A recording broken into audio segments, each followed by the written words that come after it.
destroying kind of the morale of the people is slowly backfiring against the regime, as it is getting to the point of no return, where people feel that if they do not now begin to stand and defend themselves, that ultimately they will be destroyed even worse. If they do not continue to fight now to the death, that they will be killed, they will be massacred even worse if they stand down. All right, Abdallah Dara talking to us there from Washington, D.C., spokesperson for Enough Gaddafi. Thank you. Well, the Egyptian Stock Exchange will remain shut on Sunday, and that marks 3 weeks of closure due to the country's political upheaval. But Egyptian officials say that emergency laws will be lifted within 6 months, and proposals to amend the constitution are almost ready. Those were among the demands of pro-democracy campaigners who ousted President Hosni Mubarak more than 1 week ago. Egypt has also reopened its Rafah border with the Gaza Strip for several hours a day. The crossing was closed due to the unrest in Egypt, leaving many Palestinians stranded. Nicole Johnston reports from Rafah. Opening the gates to Gaza, these Palestinians are happy to be arriving home at last. They were stuck in Egypt during its unrest because the Rafah border crossing had been closed for over 2 weeks. Now Egypt is opening it for 5 hours a day so that more than 4,000 Gazans can return home. But still, no one can leave Gaza for Egypt. Salama Hamada was in Cairo for an eye operation with his son. They were forced to stay an extra week. The first 10 days, the security was very bad, and we were afraid of the gangs. On the 10th day, we were attacked in our hotel, and then we had to flee. Others were inspired by Egypt's revolution. For us as a Palestinian, it was a wonderful experience. Finally, the voice of justice has prevailed, and we should take this opportunity to congratulate the Egyptian people. While hundreds of Palestinians in Egypt can now finally go home, there are thousands of people stuck in Gaza who are not allowed to leave, not even for humanitarian reasons. And for them, it's a frustrating wait.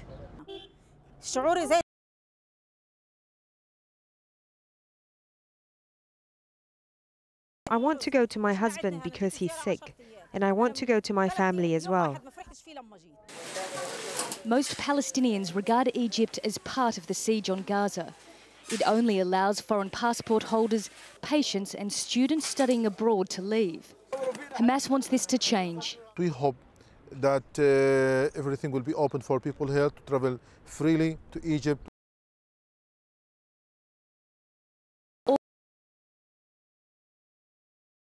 All Gazans are holding in Egypt. Nicole Johnston, AlJazeera, Rafah. Venezuela has dismissed Washington's calls for an international investigation into alleged. The investigation is a key demand of a group of Venezuelan students who've been on a hunger strike for more than 2 weeks. And they say the government uses judges and prosecutors to target President Chavez's political rivals. Guatemala has lifted a state of siege in a region controlled by Mexican drug traffickers. The Interior Minister says the 2-month measure has driven crime down by half in the province of Alta Verapaz.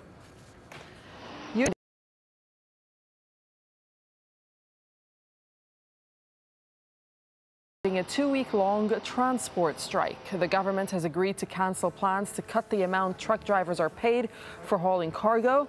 Thousands of drivers and their families had been blocking roads in the capital, Bogota, crippling parts of the city. 2 German journalists have been released from prison in Iran after being charged with spying.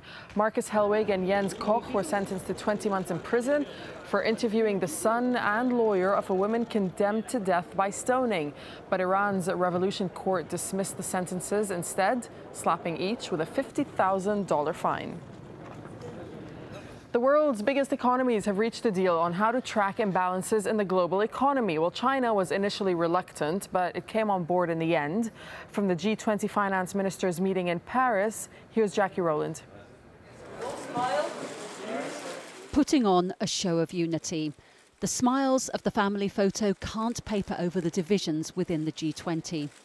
The world's leading financial powers agree that there are imbalances in the global economy. but it's much harder to agree on how to measure them.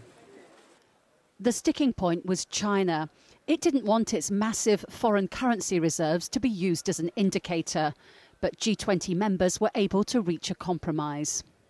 This is a very complicated undertaking, and we need to be very careful to make sure we create a level playing field across countries so that financial activity does not migrate to jurisdictions where standards are weaker or less vigorously enforced. Ministers have also been focusing on commodity prices and food prices in particular. They want to find ways to protect the poorest countries against big price swings. We have had a major convergence of views between different countries, developing countries and emerging countries, industrialized countries, to say that we had to go much farther in transparency, in the identification of stocks, in the use of agricultural land to respond to the need of population for food. The financial crisis of 2008 was a global phenomenon, and ministers recognise that they'll need to take a global approach if another meltdown is to be avoided. The French hosts of this meeting have warned countries that they'll need to put self-interest to one side if the whole of the G20 is to achieve strong, sustainable growth. The long haggling over indicators raises a bigger question. If the members of the G20 found it so hard to agree on how to measure global imbalances, will they ever reach agreement on how to tackle those problems? Jackie Rowland, Al Jazeera, Paris.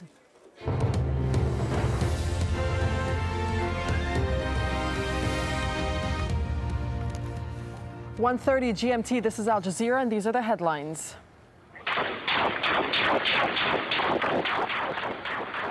Anti-government protests in Libya are widening. Witnesses are talking about a massacre by security forces in the city of Benghazi. A doctor there has told Al Jazeera she's seen over 50 dead in the hospital she works in, and amongst them an 8-year-old boy who died from a gunshot wound to his head. And in the city of Baida, east of Benghazi, foreign mercenaries have been seen on the streets. Witnesses have told us they're shooting live ammunition at demonstrators.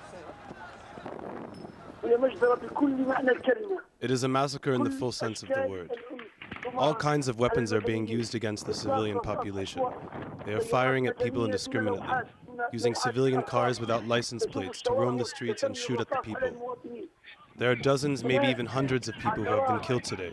Yesterday, I was at the Jala hospital to look at the dead bodies and found that most of those killed were shot to the head and chest and in the eyes.